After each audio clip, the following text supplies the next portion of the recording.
To say that relations between China and Australia are strained is something of an understatement. Wine, the Great Barrier Reef, lobsters, 5G technology, and the origins of COVID-19 have all been caught in the crosshairs by the dueling nations, and analysts predict that things will remain complicated for the foreseeable future. The director of the Australia-China Relations Institute recently told one media outlet that he sees no prospects on the horizon for the relationship to get back on track. So it might come as a surprise to discover that the general Aussie public appears to have fond feelings for Chinese tourists, or perhaps, more accurately, the money they inject into the economy.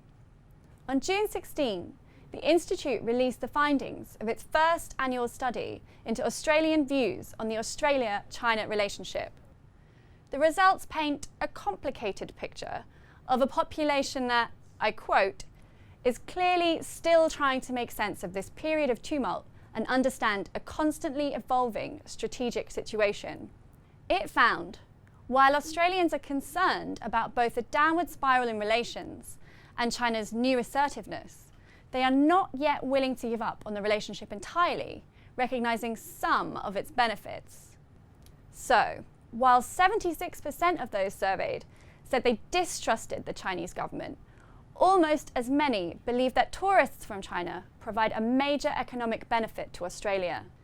And more than 60% agreed the country should continue making Australia an attractive destination for Chinese tourists. Not to mention the fact that in 2019, China was Australia's largest source market, sharing the title with New Zealand. Of course, much has happened since then, not least the pandemic.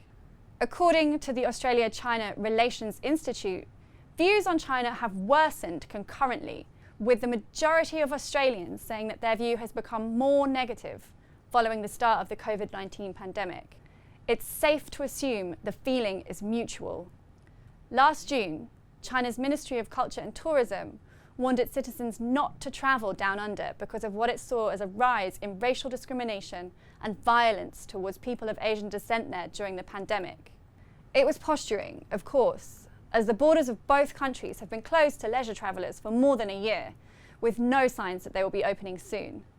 But the increase in anti-Asian violence is, sadly, all too real.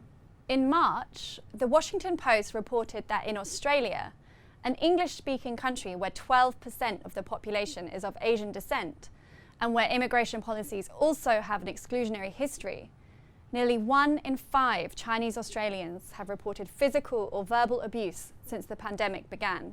That is likely to have an impact on the future plans of Chinese globetrotters and tourists from Asia in general, adding another element of uncertainty to an already confused tourism recovery.